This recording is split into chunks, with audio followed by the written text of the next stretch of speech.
All right, it feels like we've done this before. I think we have. Yeah. It's been far too long.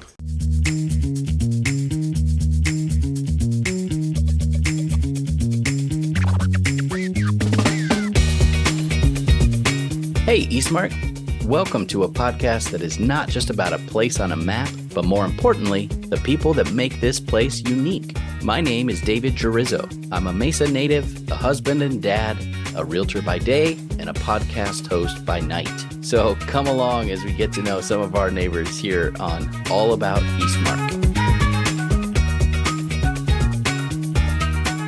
Hello, Eastmark. This is David Giarrizzo with the All About Eastmark podcast, and I am excited to have back on the show maybe for the third, I don't know, we'll call it third time. Could be. Our council member here in District 6, Scott Summers. Welcome.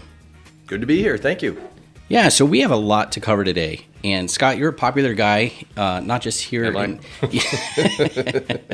not just here in Eastmark, but across the district and the city. I don't know, is vice mayor a promotion? Like, is that?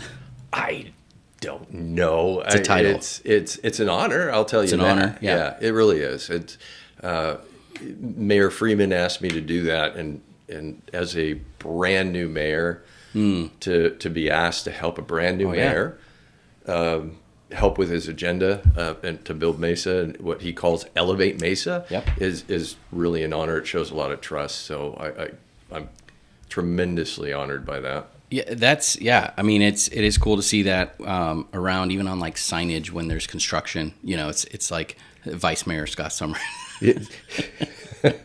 So it's not just council member, but you are a council member here in District 6, and this is a podcast about Eastmark. And you're not only a council member, but for those that don't know you, you're also a resident, a neighbor of ours here in Eastmark. So there's that extra level of vested interest probably for you because you live here.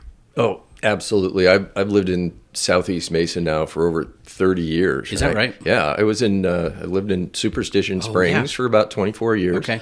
We moved out there back at the time where it was Superstition Springs, Sunland Village East, and then hunting grounds every September. Yep. Right. You know, and that was shotguns. And to see the growth over the last 30 years has been tremendous. And we moved to Eastmark about 8 years ago. Oh, yeah. And we've seen this grow tremendously as well. And I've been privileged to be a part of that. Yeah. It's been insane, the amount of growth.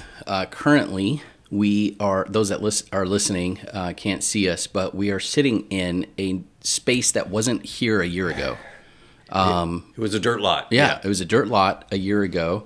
We're recording this in March of 2026, and it is the beautiful Mesa Gateway Library.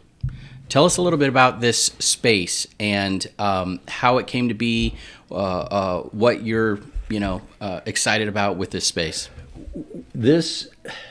Talk about watching growth over 30 years. The Southeast Mesa didn't have any services like this. You had to go to a county library in Gilbert or way up to Red Mountain to see a library. This is the first branch library to open in Mesa in 30 years, but it's also the second one now in District 6 because just a few years ago, we opened the Mesa Express Library. That originally was in the old VF Factory outlet malls. It exceeded all expectations on attendance and showed that there was a really strong desire to see this kind of service down here.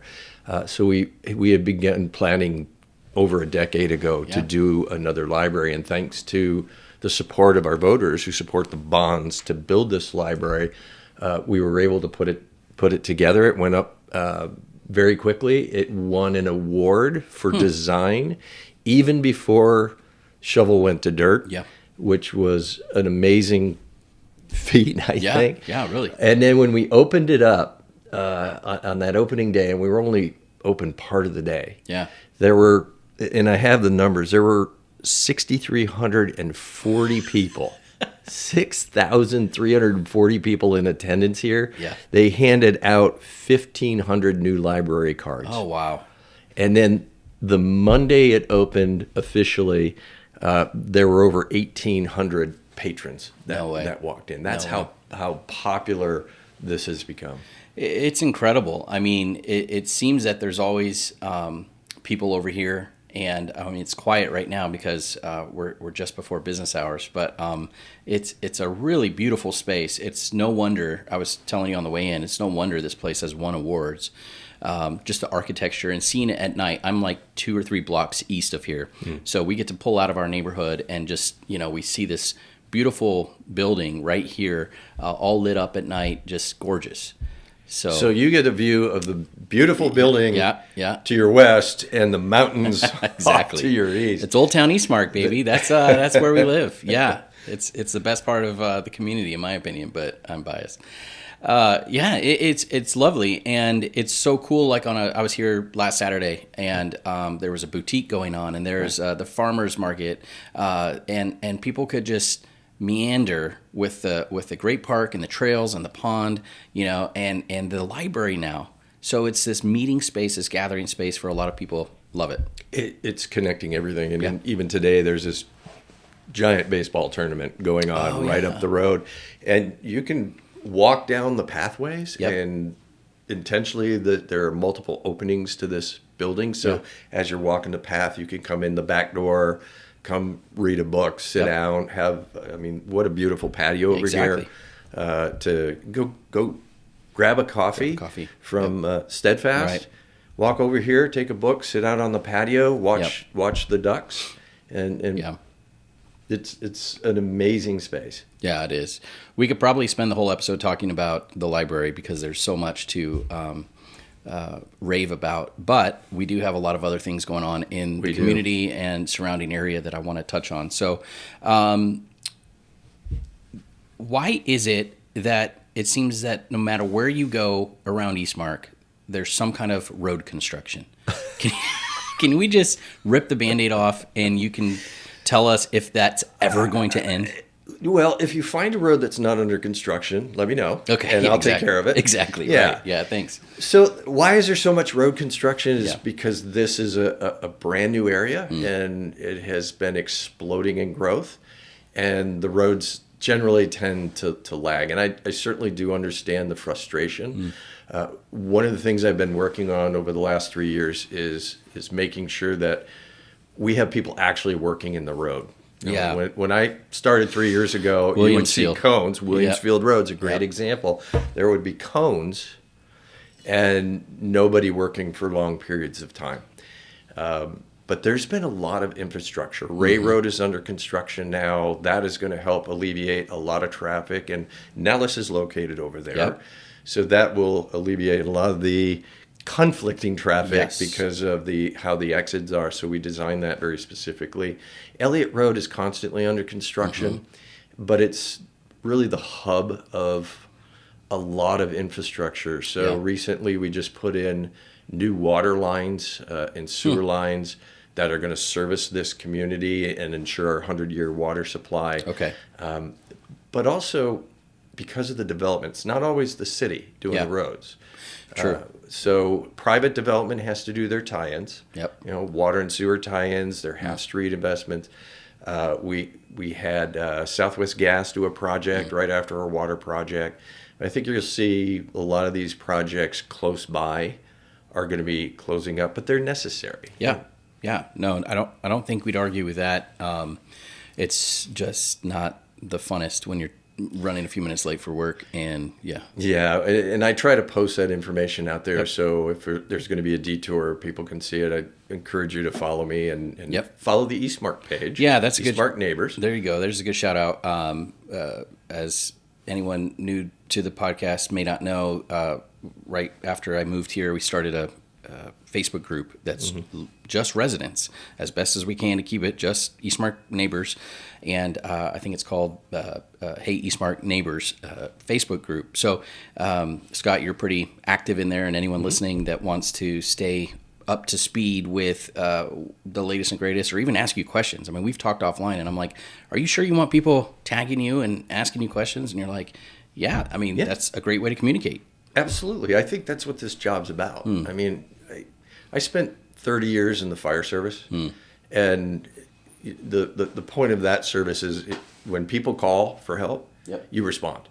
Yep. And I take that idea to the job I'm doing here. If there's an issue, it could be a pothole or, when they were installing fiber, they were cutting a lot of lines, right? Yeah, there's a lot of that. If you couldn't get any service, you tag me. I would make a phone call. They respond quickly to me. Yep. Those are the issues that I, really find the most important, or those community neighbor concerns. Yeah, I don't think you've received a question on there that I've seen that you've been afraid to answer and haven't addressed. It's always things are fair game. So as long as the rules of the group, in my opinion, the rules of the group are met and people are being kind and professional. But yeah, so there's a lot of construction, which means a lot of development. I mean, the roads are they're lagging in some ways, but they're probably prepping in other ways. I think about Ellsworth and Elliott, and all the construction that's going on right there on the northeast corner, and there's a lot coming to the area. Yeah, that is a retail project. Yeah. So finally, we get more of that, and finally, people have been asking for it. I have been pushing for that. We have the Mesa Retail Initiative now. So Mesa never really focused on its retail component and hospitality in economic development. Interesting. But we live and die off of sales tax revenue. Yeah. So ignoring that at our peril, we've seen what's happened, right? Yep. All the communities around us have attracted some really quality retail. So we are changing the game and starting to shift to looking at what our retail is, and particularly trying to attract that higher quality of retail, sit-down restaurants. There's a Cambria hotel coming. It's going to have a rooftop bar. And is that there in Elliott? It broke ground, at Elliott. So you'll be able to go over there, and it's going to have a great view of the mountains. Oh, nice. Almost like your house. Yeah, exactly. My second floor window. Almost like your second floor window, but you'll be able to go over there, have a cocktail, and enjoy that space. And now I'm hearing there are a few others that might be having that kind of That's great. That's great. I mean, that's something we don't have here. No, there's nothing like that out this way. I promise it's coming. Yeah, and now we're seeing dirt being moved, and because I think the first time you were on this podcast 3-4 years ago, whatever it was, you said that if I recall, you're like, my goal is to bring these things, and now 3-4 years later, these things are coming. So it's good to see that things are progressing. We have Gallery Park over on the other side of, where is that? Close to Power. It's Power on and Ray. Power, Yep. That's moving along. There's a hotel being built there, right? There's a dual-branded hotel that's coming there, and it has a restaurant. It's an American Grill. Nice. That waiting for the name. They have a temporary name, but I'm not sure what that is. But that will open. That'll be open to the public as well. The restaurant's not a chain kind of thing. It's not a chain. No, it's and there are more of those independent concepts starting to show interest here. I can tell you there is one that Cannon Beach. Everybody knows Cannon Beach is growing amazing restaurant spaces that are being shelled out right now. Good. They're working on a concept restaurant that would be a one-of-a-kind, sit-down, have a martini if that's your thing, type of thing. But hopefully we can get that. In addition, we're working with them on a development agreement that will help bring a higher brand hotel. With some convention space there. Cole Cannon has such a great vision there, and it's been doing a fantastic job. That's great. Supporting developers like that that really want to bring quality.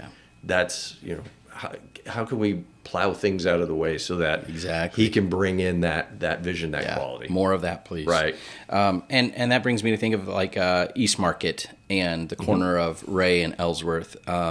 it's wild. After how long have I been here? 12 years or more in the neighborhood, and that corner's been dirt for most of that time until just recently. And I see mason workers putting blocks on blocks, and they're building a thing. That's a heck of a thing. It's actually happening. Yeah. And I was a little sentimental and borderline heartbroken when they tore down the Eastmark monument right there at that corner, because that's been there since before I was here. And but they have the bigger, better one on the other corner, of Ellsworth and Point 22. But seeing all of that, taped off and fenced off, and having this building be built, is that the Sprouts building? That is the Sprouts building. Here we go. In addition to restaurant and retail space. Okay. Common Bond is a developer. You can look them up. They've done a lot of great quality. Good track record. Yeah, they have a very good track record. This is what we're calling Eastmark Phase 1. Okay. So we're hoping Common Bond will be interested in that northern parcel. Okay. Where we'll see even a higher level of development in there. The kind of live-work environment we always talk about. Yep. And shop. But Sprout seems to get a lot of excitement here. And I'm really happy to say we did a development agreement on that. No drive-throughs. Okay. Awesome. All sit down. Awesome. So that fantastic. Was absolutely fantastic. And the fact that they signed that development agreement with no drive-throughs tells you the level of quality that we're hoping that they're going to bring. That's huge. I mean, people don't want drive-throughs until they do.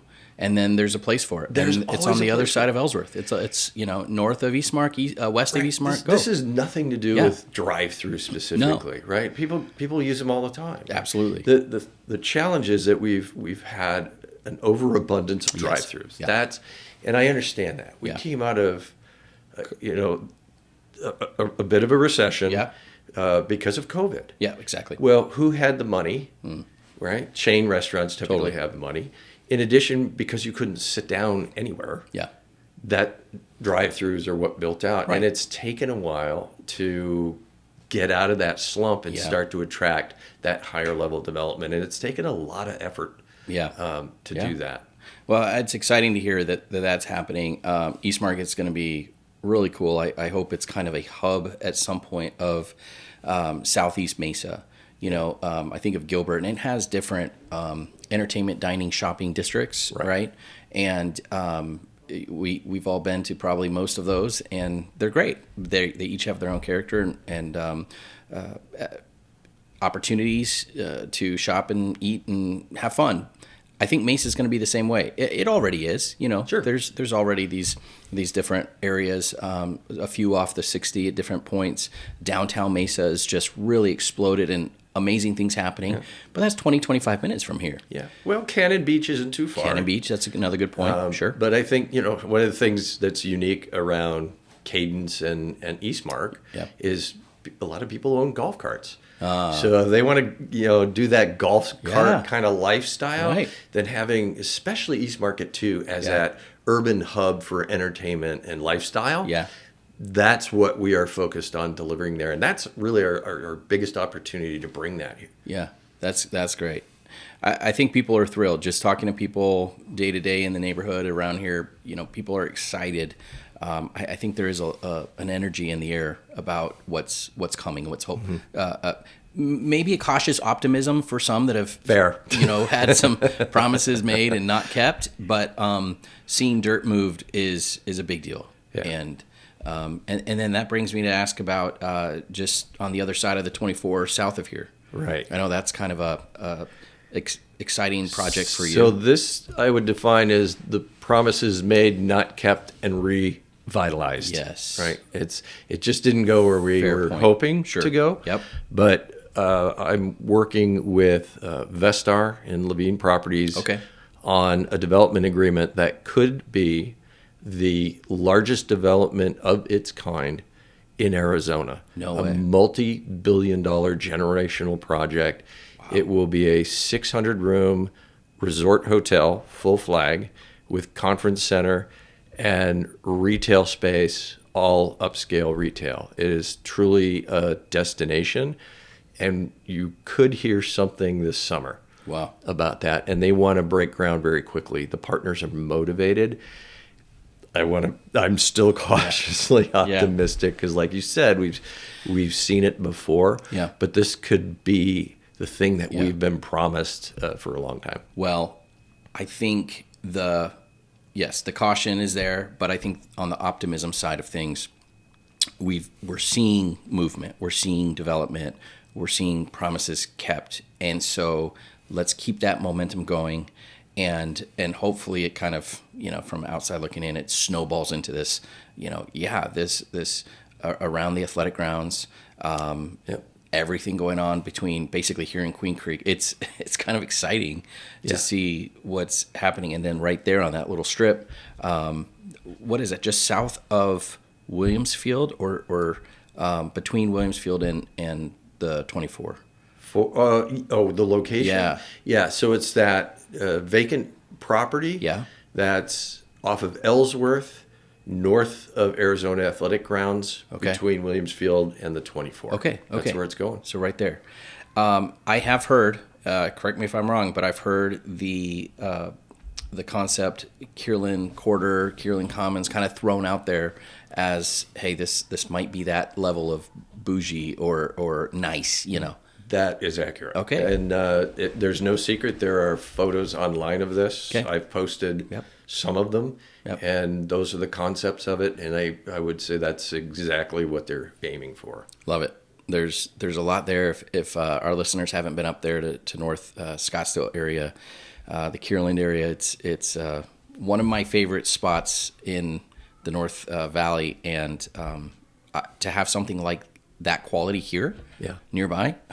I mean, and as a realtor thinking about property value, I've sold homes around Kierland. I know what those sell for compared to other parts of Scottsdale, Phoenix, well, you're doing pretty well in Eastmark. Yeah, now. That's true. I can't wait to see what you do when that's done. Exactly. So that's exciting to think about. The other thing that's important about that is it brings a new level of visitor to Mesa. I mean, think about Arizona Athletic Ground and the parents that come out and they have their kid events, or, we're waiting to see if we're awarded a FIFA team. Oh, wow. To come and practice here for the World Cup that's coming this year. But they want a higher level hotel. Yeah. Right? So to have a full-on resort hotel that even brings in conferences and conventions and more money. When we hosted MLS Next just a few months ago, I have the numbers somewhere, but the amount of sales tax revenue bleed we had to other communities because we don't have the hotel rooms in number or in quality nearby are disturbing. So this is really about capturing those dollars, having people shop here. You don't have to go to Gilbert. You don't have to go to Queen Creek. People have said, I want to spend my money here in Mesa, but I don't have the opportunity. And that's why our quality retail initiative is so important to start bringing that in and put economic development focus on attaining that. 100%. I think I was on record interviewed in the Mesa Tribune a year and a half ago about that. And I expressed that exact same sentiment, that nothing against Gilbert and Queen Creek, but why can't, being a Mesa native, I would love to put more dollars into our own community. Right. That goes into parks and libraries and police and fire and I want you to spend it here too. Yeah, exactly right. Hey, Eastmark, thanks for listening to part 1 of a 2-part series with Vice Mayor and Eastmark neighbor Scott Summers. Be sure to look for episode 2 coming soon, where we will talk about public safety, e-bikes, Mesa parks, and other great things coming soon to Mesa's District 6. And hey, thanks for listening.